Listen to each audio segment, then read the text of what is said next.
Greetings and salutations, guys. Today I'm going to be showing you how I paint with gouache. Now, if you don't know what gouache is, I'm going to get into that in a little bit, but I'm going to show you guys what I use for gouache and how I use it. Am I repetitive? Perhaps so, but let's just get into it. I'm not going to show exactly how I'm doing it. I'm just going to be doing a whole speed paint and walking and talking through it.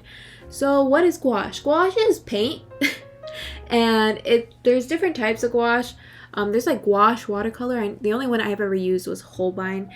And then there is Acrylic Gouache, which it won't reactivate with water. So here's the thing with like my idea of what gouache is. Gouache to me is like watercolor / acrylic paint. Acrylic paint, it doesn't reactivate with water. Watercolor, it does reactivate. Now, like I said, there are different types of gouaches. One gouache that does reactivate that I've used is the Himi gouache, Himi, I think. It is quite popular within the art community. I'm not the biggest fan of it. It is nice to start it out with it, and it is cheap. It is affordable as opposed to acrylic gouache, which I will get into. It does reactivate as opposed to acrylic gouache, but you have a variety of colors to choose from. But you don't need all those colors. Let's get real with it. Next is a Holbein acrylic gouache. Now this paint, what you have it brand, is my favorite gouache ever. Like I said, it doesn't reactivate. Very rarely. You have to move with it quickly, and that's all I have to say. There's many colors to choose from. Again, I like to have a minimal palette when I'm painting, but that's just me. Though it is quite expensive, so that's why I always recommend to use like small palettes, because then it is also very affordable if you only use like 3 or 4 colors as opposed to like 50. For brushes, I just use like assorted brushes. Some are good, some are bad. You know, I use the bad ones for like the first layer, and then I just go from there. And then for the good brushes, I use those for the top layer for details and such. Eventually they will go bad because I am horrible at taking care of my brushes. Watercolor paper that I use varies. I use the mixed media Strathmore sketchbook. It is a soft cover and it works really well with gouache and watercolor and a lot of wet medium. I also use the canson watercolor paper, but not that much. I do like how it can hold its the water content because it's such a thick paper, but I'm not the biggest fan of the texture it has. It's not that much of a like a drastic it's not noticeable, but I just like really soft surfaces, which brings me to the next paper, Bristle paper. This is mostly meant for like ink illustrations, I believe, but fuck that, I'm gonna do what I want. It does warp a little bit because it doesn't hold well to water, especially if you're doing layers and layers of gouache. It's gonna get a little warpy, but I don't mind it too much. But recently I have but finally have purchased and used the aquarelle watercolor paper. This bad boy is hella expensive. I think for like 12 sheets it's like $20 or something. I don't know, it's quite expensive. There is the cold press and hot press. The hot press is smooth surface, so like the bristle paper, but it does hold up well. It won't warp as the bristle paper. And cold press paper, which is textured, and it is hard to add details in my opinion. I tried using that for like a gouache doodles study, I don't know what you call it, and I wasn't the biggest fan of it. I will save it for something else, I don't know what, but like I said, I'm not the biggest fan of textured paper, and it is hard to use details, which I tend to do from time to time. When you're painting, a thing to keep in mind is to have 2 glasses of water, one to drink and one, no I'm kidding, one for dirty paint and one for like, you know, just to make sure that your brush is hella clean. Because if you use dirty water while you're painting, the color is gonna turn out more dull because of that water. So it is important to keep in mind of the clean water and dirty water. And another thing that I keep in mind is, or another thing that I always have on my side while I'm painting, is a spray bottle. so I can spray my palette as I'm painting, because if you don't know, gouache dries pretty quickly even if there's like a big glob of it, and you don't want to waste it, especially if it's a Holbein gouache. So it's always important to keep it hydrated, you know, give it lots of water, treat it like your plants, you know the deal. And one of the last materials that I use is a butcher's tray. Now there are different types of palettes, and you know, there's pallet paper as well. Pallet paper, I mean, it's convenient. You just throw it out. You don't have to clean anything, but it's really bad for the planet because you're just throwing out paper over and over again. And you have to like buy more pallet paper as soon as you finish your first batch. A palette that I really like to use is a butcher's tray. Now, if you don't know what a butcher's tray is, it comes like in ceramic or metal. I had the metal one because I don't trust myself, and I know I will break ceramic like instantly. So I have a metal one, and it's kind of like, you know, as it says, a butcher's tray. It's a tray, and from what I can tell, I like that better than plastic palettes because I feel like it's really hard to wash off gouache, especially the Holbein gouache, out of that. And it's so simple. And you know, it's reusable, of course, and you won't break it if you buy the metal one that I bought, or rather I was gifted. So now that we have all those materials down for gouache, here are some things or tips that I can give you guys that I've learned while using gouache. First thing is to plan and sketch out. I like to sketch out loosely, as you guys should know. I don't really like sketching clean. That's not me. And eventually I will fix my mistakes later. A lot of my professors are like, you know, just draw clean lines and then get to the paint. I'm just like, no, I will fix my mistakes later, which you will see eventually at the end of this paint with me. What is this called? I don't even know what this is called. And so yeah, it's important also to keep in mind of the shapes. You know, you want to have a structure within whatever you're drawing, whether it be buildings, trees, I don't fucking know, people, portraits, bodies, BTS, I don't know. I forgot to, I didn't look up at all of the list of what I was reading off of this. Another material that I use is a red or blue colored pencil. Usually it is like a uni, like lead pencil. I use my mechanical pencil and it erases easily. That I prefer that over a pencil because I feel like with a pencil it starts to like seep with the gouache, but not as much, especially if you draw lightly. And then sometimes I like to use like a waterproof pen, like not Muji, that is a lie, like micron pen, and any other pen. I honestly don't only know micron pen at the moment, but that's if I'm like trying to like figure out like what line I'm actually going to use, because sometimes my sketches get too messy. Another tip that you guys should keep in mind while using gouache is understanding color theory. Now, if you don't know what color theory, I cannot help you in this particular area because I am still learning. I am only 23. I am still in school. I have a lot to learn. I have forever to learn.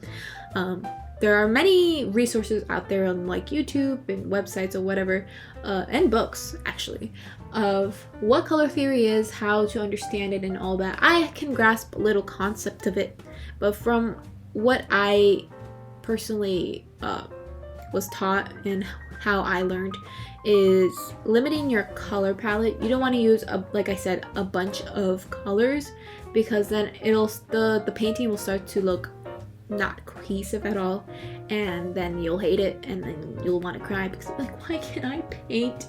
Why can't I color? What is color theory? And you don't want that. I want to promote you guys to do the best you can and limit your color palettes. Now, what I like to use is like primary colors. So I believe I use ultramarine, red scarlet or something like that, and then like a kind of like yellow, like a darker yellow, not like lemon yellow. So those are the three colors that are like I personally like to use. You could also use the CMY, so which is cyan, magenta, and yellow, and then bring your blacks and whites, and then just build tones from that, and you're set to go. You know, again, like you can use a series of colors depending on the color wheel and such, like tertiary colors, monochromatic, whatever it may be, and just go from there. It, again, you should look into color theory because I am horrible at explaining what it is.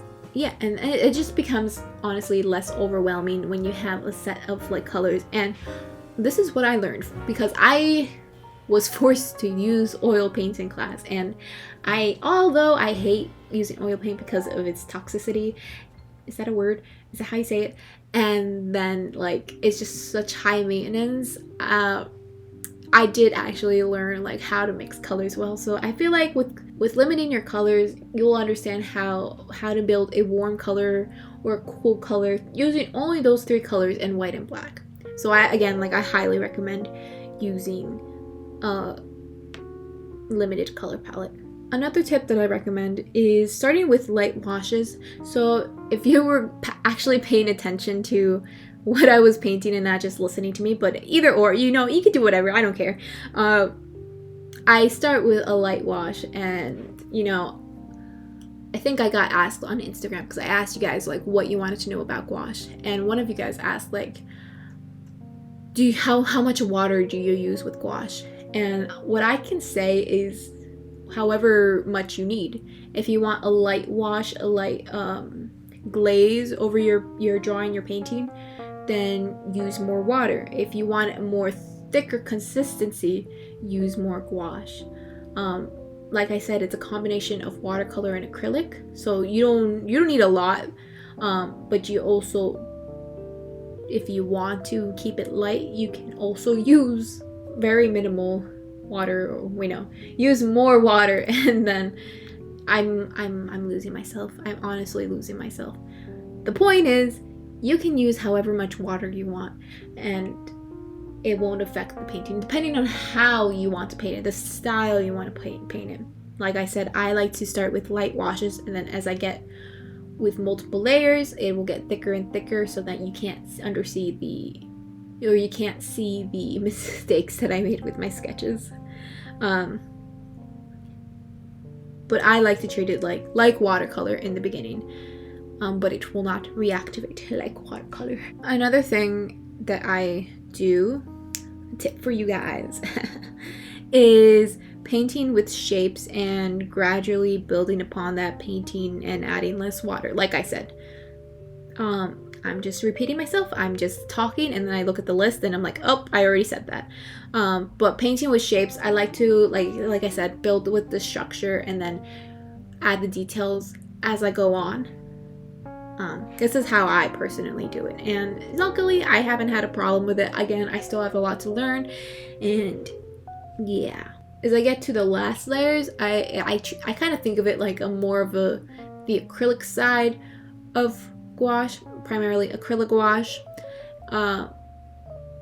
Although I hate acrylic paint with a burning passion, but gouache is honestly my favorite painting medium. Now, another thing to keep in mind with gouache is, like I said, it will dry fast, but it will also dry slightly darker than how it is wet. Now, I don't really care for that. I've learned to figure out like what I'm doing so that it won't be like that. One tip that I have for y'all, if you don't want to fuck it up, is to have like scrap paper or testing paper so that you can see, like, brush a swatch or whatever, make a swatch of the color and let it dry for a bit and see if that is the color that you want. If you really don't want to fuck up, then I highly recommend doing a color sketch before you do your final illustration, so that you have an idea of what you need to do and what colors you need to put. But like I said, if you want to, you can do a swatch, a color testing paper, reuse paper. That's what I do. I got like a drawer full of scrap paper so that I can use it to my advantage.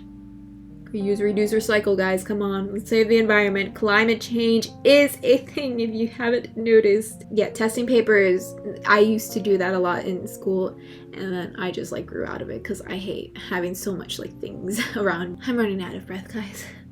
I've been talking for a long time.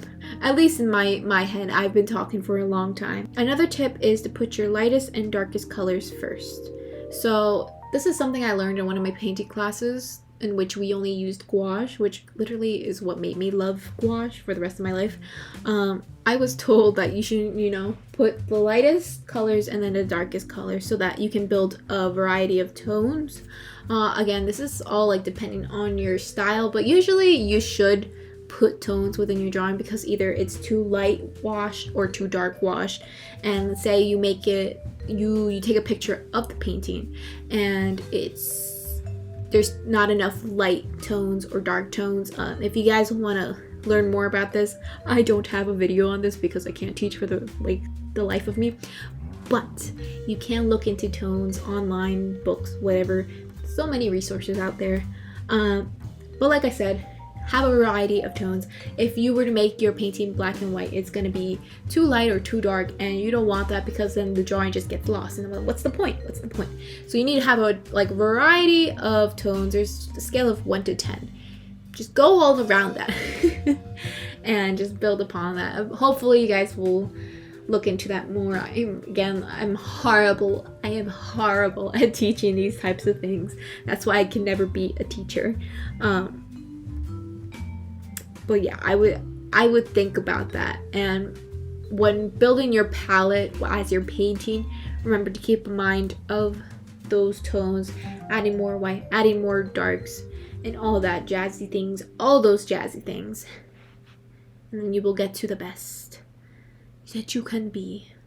Another thing that I really like about gouache though is that you can cover up your mistakes. So if you fuck up on a color, if it like I said, if it dries too dark, honestly, you could just add a little more white to that color and wait for the first layer to dry and then blop it over. Try to add minimal water and you will definitely it'll be thicker. I will keep in mind it will be thicker. I haven't painted to the point where it starts to crack. I don't know if that's a thing, but definitely I would recommend and try to. There's someone walking in and just heels. I'm all right, ma'am, I'm gonna need you to stop. I'm trying to record something. Thanks. What was I talking about? I legitimately forgot what I was talking about. Covering your mistakes. Covering your mistakes. That's what it was. And honestly, that's what I do. And that's why another thing, I love paint in general. You could just blop that shit over. Just keep fixing your mistakes. As opposed to ink, where if you do it, you're fucked. Or with watercolor, if you do it, I haven't worked with watercolor in a long time to a point where I could feel comfortable with saying yeah, I'm pretty good at watercolor, but I feel that's the same case with watercolor. Another thing that I learned within that gouache painting class was to keep in mind of using black and white because you'll start to lose saturation of the color. So the thing that I learned while painting with gouache is the more white you add, of course, it'll be lighter, but the more it'll strip away the pigment, the saturation of that color. So when you get let's say an ultramarine, it's going to be pretty bright. It's going to be pretty, vibrant.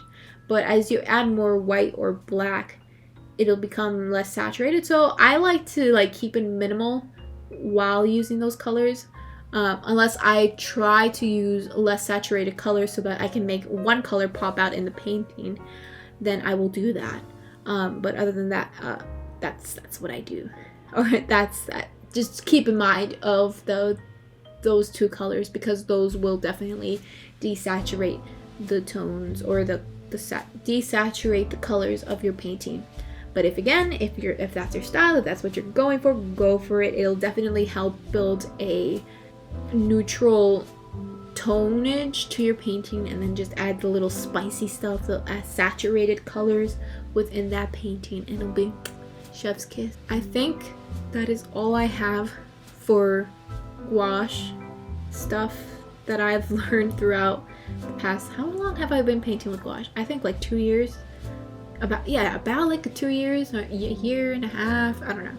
I have come a long way and I have so much to learn, but hopefully this video, watching me paint with gouache, has helped you guys, or will help you guys get an idea of what is gouache, how do you use it, what to use it, what materials and such. And I hope you guys continue to art and draw, and I hope for you guys to give gouache a try, even if it's like a cheap type of gouache. Don't get Reeves. Never get Reeves. I don't know if Reeves has gouache, but don't get it. Get like, I don't know, like Arteza. I've never used Arteza, but Arteza, if you want to sponsor me, I am totally down for that. I've always wanted to try your products, but I just never had the chance. I believe like they have like pretty good gouache. And again, like you can use Himi gouache as well.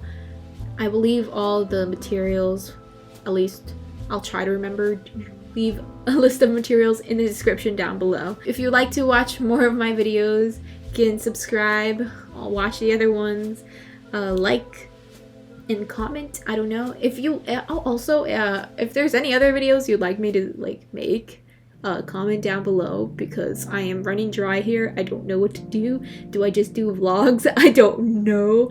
And follow me on Instagram because I post a lot of unlicensed Care Bear, and I also have a Patreon. If you want to check that out, it's spoopy season, so I'll be making this spoopy postcard sticker set, and I'm very excited for that. As for now, I will see you guys in the next one, and I hope you guys have a wonderful day and don't stop drawing. Bye bye.